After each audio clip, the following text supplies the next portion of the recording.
Okay guys, welcome back to another video. Today I am reviewing the 2023 Nissan Rogue. This is the SV trim. Now this is the Caspian blue metallic color. This shade of blue is very nice on this. You know, you can see it's the dark blue, but then when the sun hits it, you can see the bright blue come out, how it shines. Look at how this front end looks. The front bumper, it looks very aggressive. Not too aggressive, but I mean, like, it looks pretty sporty. It has a very nice design on it, right? So, and you got that chrome in the front with the black grille and the Nissan emblem.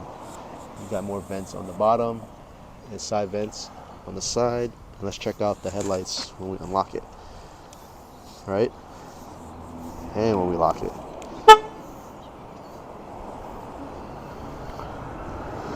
So let's go over here. This comes with 18-inch rims, all right, and the tire is 235 in the front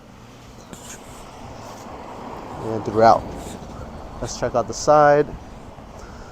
Got these nice sharp edges right here that leads from the front to the back, right? You can see it from the door, like the side. And let's take a look at the tail lights over here. Nice dark look, tinted. Feels very nice. It has a sharp angular look on it. And overall, you can see the top roof. And the bottom skirts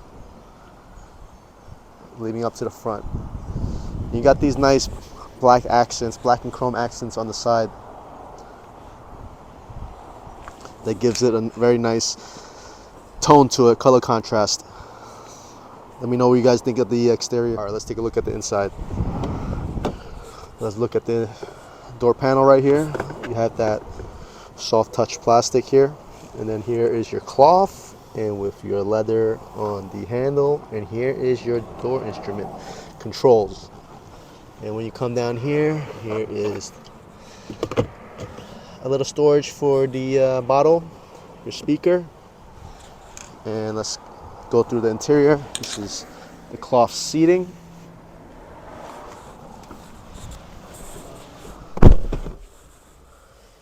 And right here, you got that Nissan logo on the steering wheel. Here is your volume, your scroll function for the digital cluster there. And here is for your music, your presets that you cycle through. And here is your voice recognition. All right.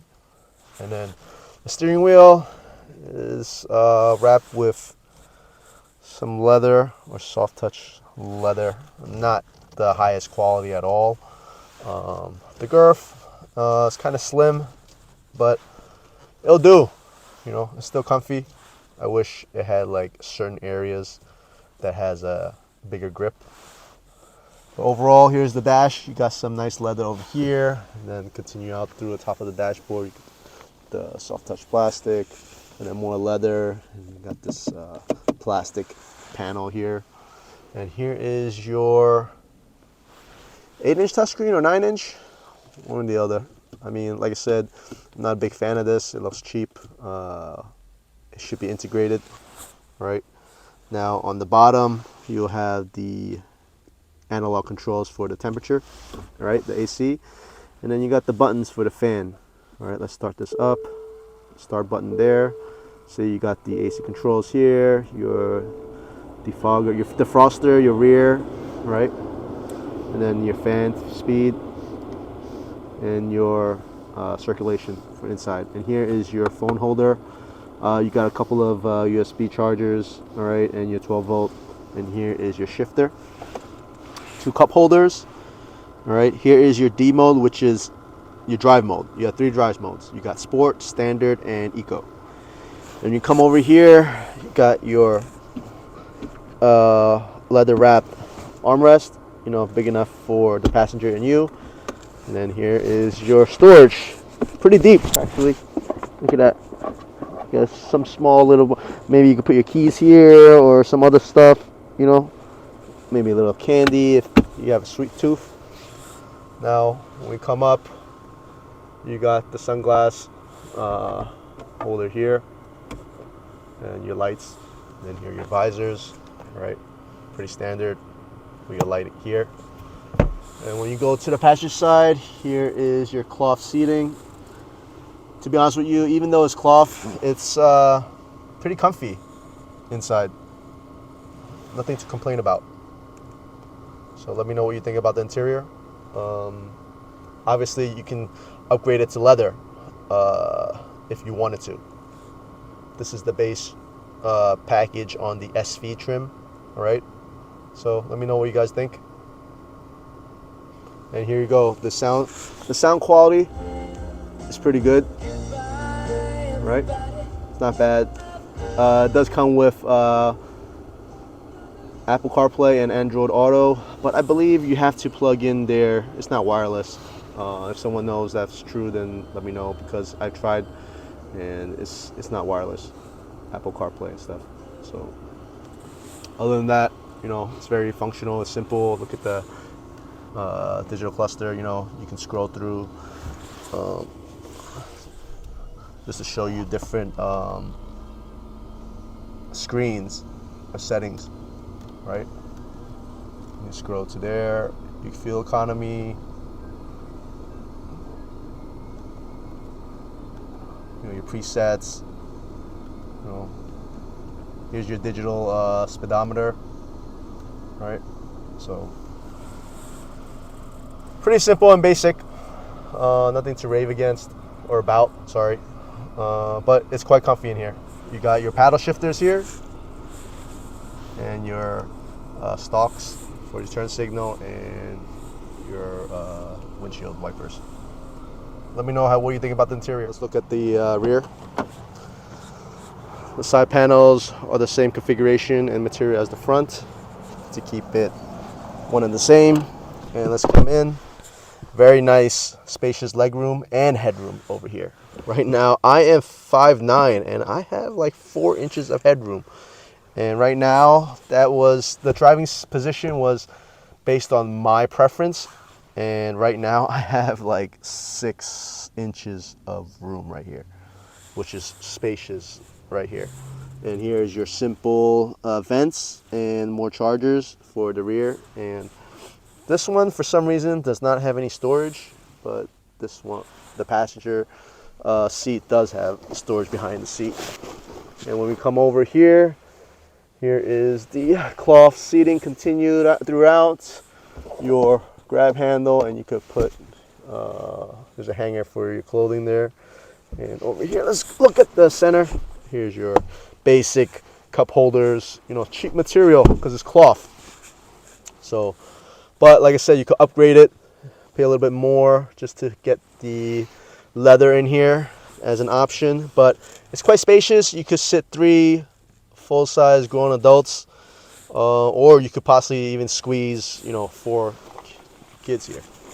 So other than that, you know, you could also, there's an option to get, you know, a panoramic sunroof. That's another upgrade that you can get on this model. All right, let me know what you think at the back. Quite spacious and comfortable. You can enjoy a long road trip over here with extended legroom. Now let's open up the rear.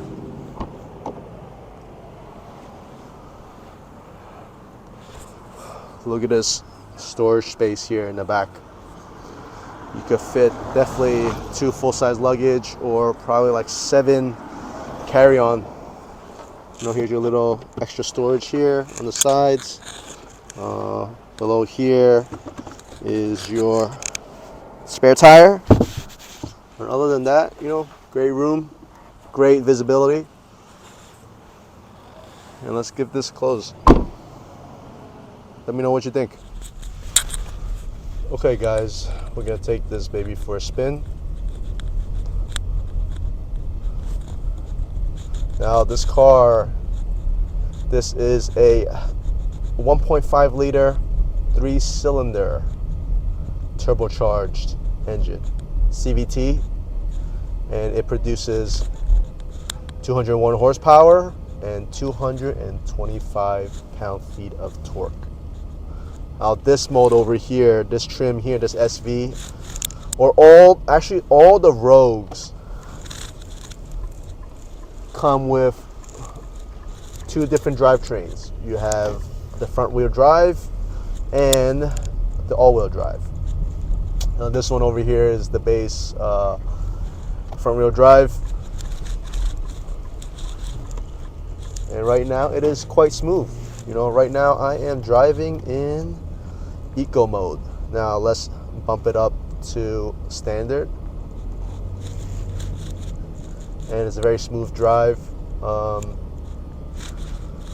Kind of slow on the throttle response, but you can't be expecting a performance-wise in this vehicle. This is a very nice daily driving car. They're very fuel efficient. It's a very impressive. It is 30 city and 37 mpg on the highway. Now when this is a full tank of gas, it showed a range of 500 miles. And I've been driving it for quite a bit, and right now it went down to 422 miles. So I don't know how fuel efficient it is or is projected, but I don't think it's, you know, fairly close to what the MPG it claims to be.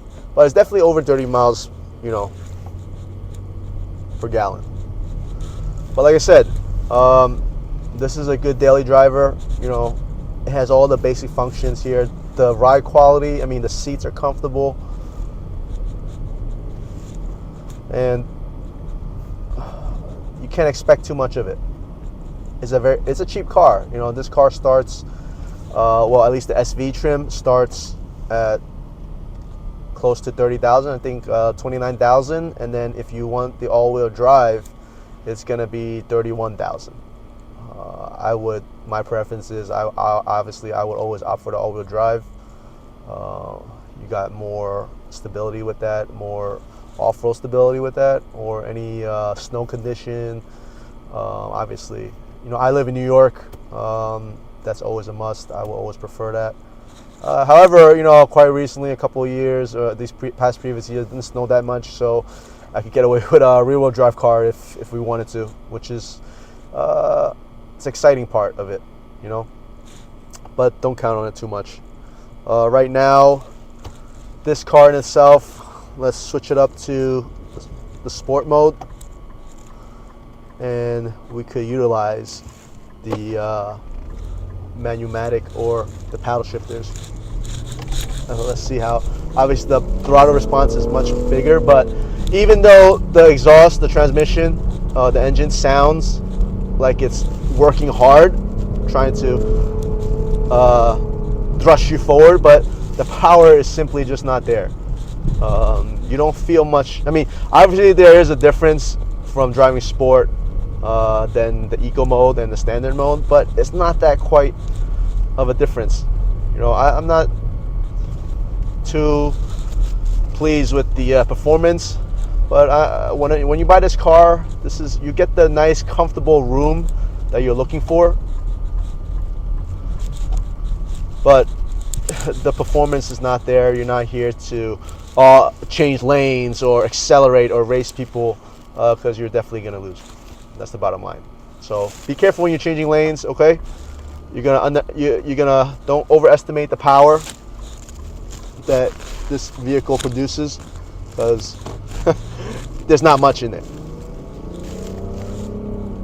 Overall, the drive quality, like I said, is very, very smooth. Okay, it's a very comfortable ride to be in.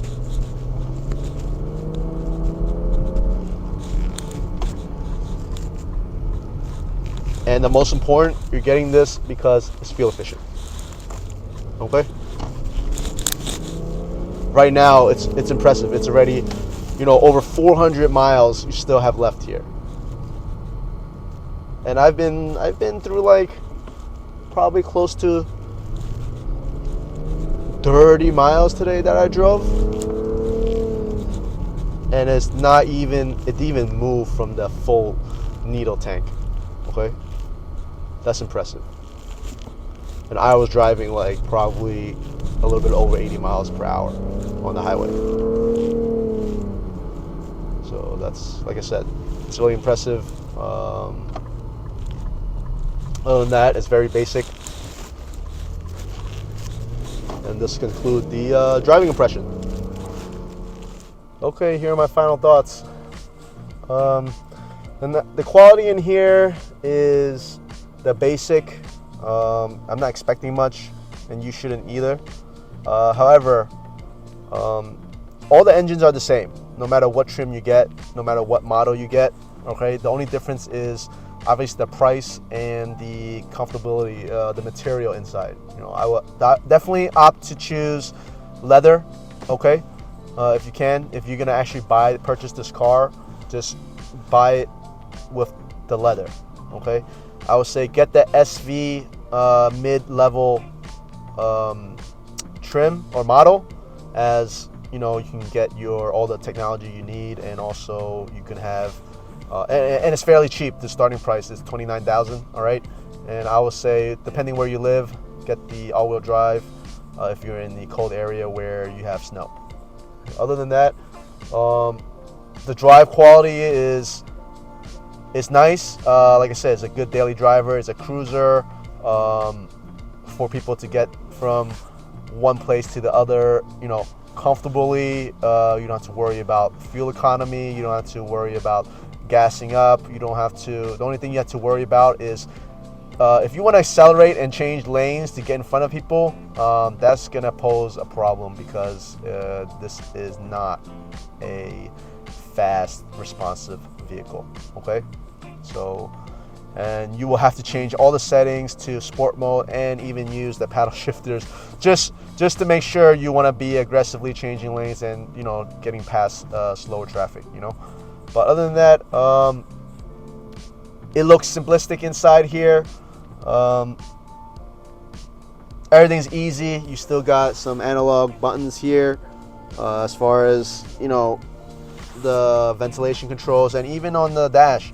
For controls on the dash, you have your basic controls on your steering wheel. Everything you could decide to use, it's here. You know, it's convenient. Get something with the wireless CarPlay option, as far as upgrading the technology, and also upgrade to get heated steering wheel if you live in the cold weather areas, like most of us East Coast people do. Other than that, like I said, there's 4 trim levels. Obviously, there's the top of the line, which is closer to $40,000, which I would venture to avoid that, because you know what, you're paying that much. You can actually, there's so many other compact SUVs that you can choose, which will probably be at the luxury top range of what this vehicle is going to be, and it's going to come with already nice technology. So don't venture for that top tier Rogue model. Go with the mid-level SV edition, and that's all I have to say. You know, it's a nice looking car exterior. On the outside, I don't have anything bad to say for this type of vehicle. Looks nice. On the outside, it looks very modern. Obviously, this is the 2023. The 24, all they did was change the front grille. That's how you know it's a different, the newest model, because it's a redesign in the front, and then obviously they probably upgraded some stuff in the interior, which you guys can check out. But this 2023 model, it's quite nice. I'm comfortable. The leg room, the headroom, very spacious. Okay, for a compact SUV. So let me know what you guys think. Let me know what you like about the vehicle, or what you don't like about the vehicle. All right, and thank you once again for checking out my videos. There's more to come. Always, I'll try to keep my content as consistent as possible. Please like, please share, please subscribe. Please also check out my other videos on my channel. Okay, lots of varieties there. All right. Happy New Year. Happy Chinese New Year, Lunar New Year coming up. So to all the Asian brethren out there who are celebrating that. All right. Thank you so much once again, and I'm out.